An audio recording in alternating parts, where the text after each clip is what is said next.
Good afternoon, Trump's family. Welcome back to my channel. Have a good day, everyone, and God bless you. Alright, the following is a collection of news from Patriots. Let's get into the news. I sorely miss the Make America Great Again, America First Republican President, Donald John Trump, best president in my lifetime bar none, even better than Reagan. Seeing all of the animus he had going against him is still got a lot of things accomplished. But guess what? Joe Biden is also getting a lot of things accomplished. Absolutely destroying our country, and handing everything over to globalist interests, central bankers, and, of course, the CCP. Let me tell you the true number. That's reflective of the Biden inflation that we're living through right now. It's 12.8%. See, what happens is the government in the US plays this game. When it comes to the consumer price index, they say, the number that we're reporting to on inflation is based on a basket of goods that the average consumer buys. And we compare that month over month over month over month. But the problem is that they can change within that basket of goods, so that the numbers look better or worse, depending on what they're trying to accomplish. For instance, they have the CPI, but they have an adjusted CPI because they take out food and fuel, something that I don't know. We can't survive without food. And we can't get to work to get the money that we need to buy food and housing if we don't have fuel. Isn't that convenient? Well, this is where the new number comes from. Okay. What they did is, they said, look, let's just have a fair measure of the economy, by pegging the economy to how it was in the first month of Biden's presidency. Let's look at everything. And let's compare it to that. Okay. They didn't compare it to January 2021, because President Trump was president the first 20 days. And then the last third of the month was Biden says no, let's just give the let's see how bad or let's see how good the economy is, since Biden became or was installed, or how whatever the proper vernacular is supposed to use on this platform, whenever the Oval Office became inhabited by Joseph Robinette, Jr. Okay. And that number is not 8.2, not 8.4, not 8.6. It's 12.8%. And it accounts for all the things that we are seeing that they are lying about. For instance, the government reports that the price of food has gone up 11.2%. But when you peg it, using this tip number, it's actually 15.4%. Energy really bumps this up, because the government says that energy prices are up 19.8%. But if you look at the tip CPI, it's up 39.4%. And, of course, they always talk about the core CPI, which has a whole bunch of goods, but it excludes food and energy. Well, when the core tip did it, they said it was 10.2% compared to the 6.6% that the government tells us. So I like this as a personal economics degree, and a person likes fairness and transparency. I like this metrics of hey, give a baseline of how the economy was when Joey came in. And everything that was done up to that point. Judge him on how he inherited the economy and how bad is it since then, not even comparing it to the roaring days of Trump pre-virus. And by that matrix, he is failing. In other words, he is doing a great job of destruction. Wow. Okay, speaking of money, the elites of the central banks met this week. Okay. And they met to talk about the digital currency. Now don't confuse cryptocurrency, which many of us like it for the long term, because it's not centralized. And it's transparent. Don't confuse that with the central bank, digital currencies that they are trying to push. Okay. So in this meeting, where a whole bunch of people, Her Majesty Queen Maxima of the Netherlands, who's also UN Secretary General for Special Advocate for Inclusive Finance.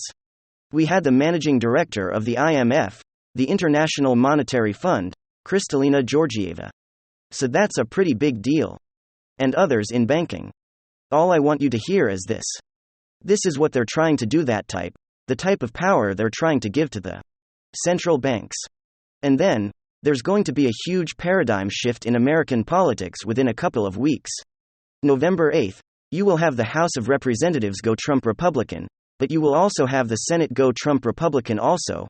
Trump-backed candidates will win. Laxalt is on his way to victory in Nevada. So Adam Laxalt is up by 1.2 points in an RCP average, against Cortez Masto. The thing I'm not really like, the polling industry is flawed beyond belief. It basically starts off as the Democratic Party public relations machine. But we'll get to AWS and Fetterman right now really quickly, because that's important. So Laxalt is doing extremely well. He'll win. The people of Nevada have had enough of Biden, Democrats. Recession, you have Vegas, they need tourism, they need a good economy. We have a terrible economy.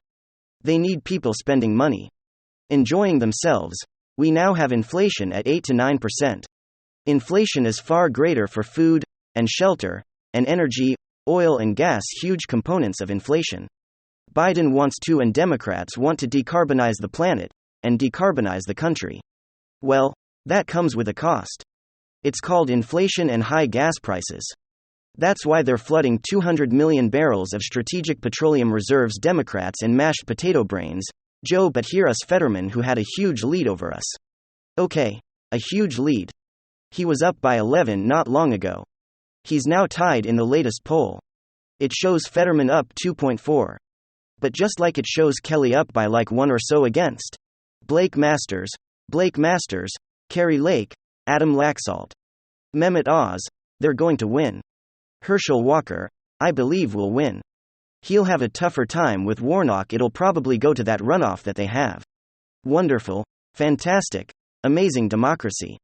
So in Georgia, there will probably be a runoff, but anyway, it could be Onos. But the Senate will go. Rick Scotts thinks there's a path to 55 seats. I don't really care if it's just one seat up.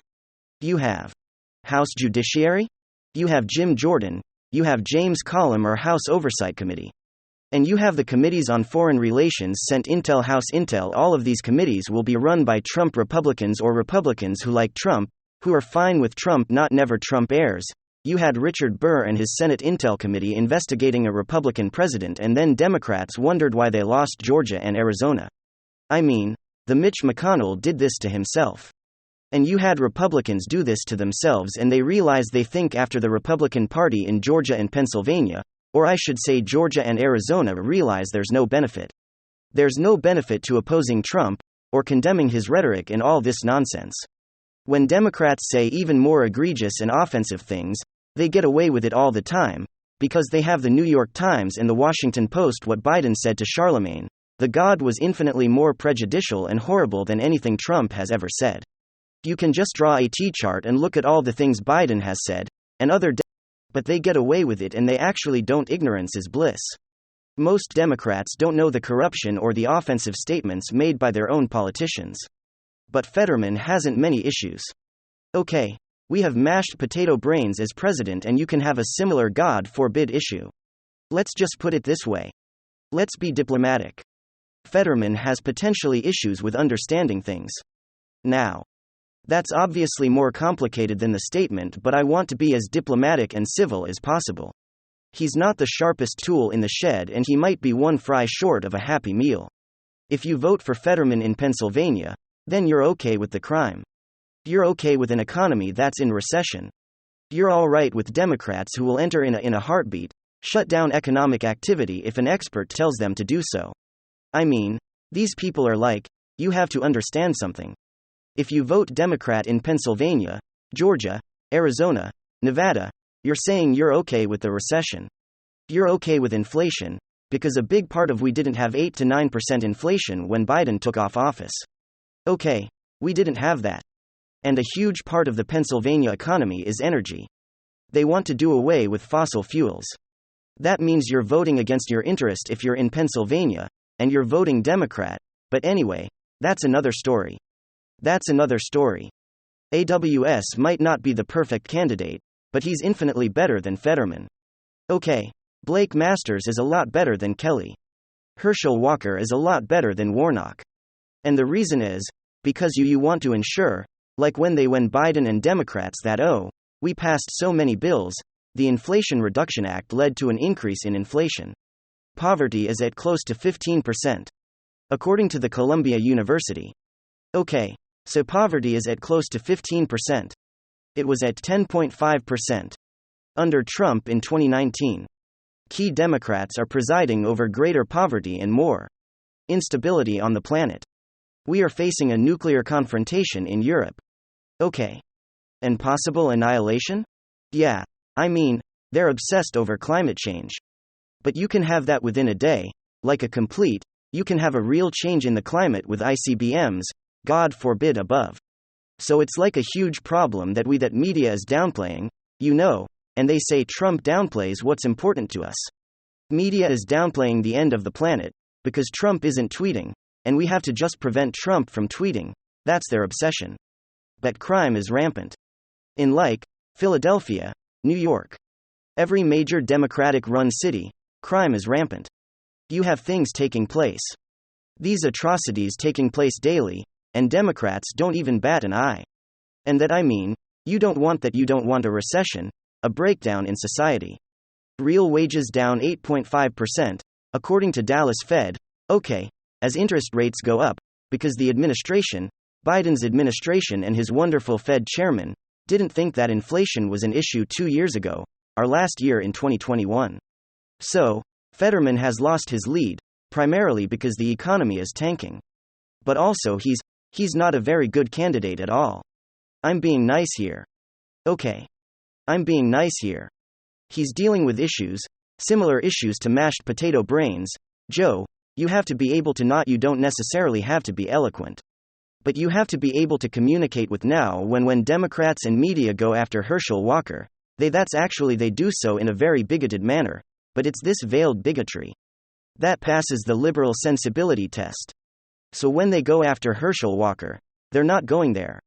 He is a man who can communicate his thoughts clearly. The manner in which he communicates his thoughts is similar to a great many people in the South who speak in that manner and communicate their thoughts in that manner. But then you have Democrats who are actually the most bigoted especially when it comes to political contests. And so they go after Herschel Walker says, he's not very smart, no, he's very smart. He's a great businessman. Icon legend in terms of athletics and football and NFL, but mainly a Georgia Bulldog. And Heisman Trophy winner, he's just one of the greatest football players of all time, but you have to be extremely intelligent to win the Heisman Trophy to be a businessman to run for Senate, and we saw he did very well in the debate. Now, Oz would run circles around I'm trying to be nice here Fetterman. The situation is that Fetterman started with a huge lead. It collapsed. Kelly started in Arizona with a huge lead, collapsed. All of these Democrats start with huge leads because they have everybody from Jimmy Kimmel to Stephen Colbert to the New York Times, the Washington Post. They have the entire American political establishment propping them up, and now people have had enough. So Trump-backed candidates are winning. You're gonna have impeachment of Joe, and that impeachment is going to link directly to that bribery, felony, graft and other felonies. It'll be different from Trump tried to get another country to investigate Joe. Now it's well, he did. Now it's money went into Hunter's account. And while these emails showed clear violations of the law, and 10% went to the big man, which was Joe, that's according to the New York Post. These are all Daily Mail, these are all public, it's all public record. The only thing conspiratorial is that Biden just got $15 million because of his speaking ability and speeches. Have you heard him speak lately? Anyway, or book deal. If you read any of his books anyway, hit subscribe to this channel. Ladies and gentlemen, be here tonight for the live stream. Trump-backed candidates are winning. Fetterman is going to lose to us. The governor contest, there's a different story, but it is a blue state, ladies and gentlemen. The fact that you have a WS coming back and really Laxalt Masters Oz Herschel Walker in Georgia, that the Senate will go Republican, it's just a matter of by how many seats. Could be just by one seat, could be by more than one seat. The House will be overwhelmingly Republican, and you're going to have a paradigm shift in American politics, and then impeachment is next. When Kevin McCarthy says no, we're not going to impeach Pelosi said the same thing. And Trump likes McCarthy, by the way, ladies and gentlemen, so I don't know why, but he does. Let me know what you guys think in the comment section. Of course, leave a like if you enjoyed the video, and of course possibly subscribe if you're up for it. I'm gonna get back to work. I want to thank you guys for watching.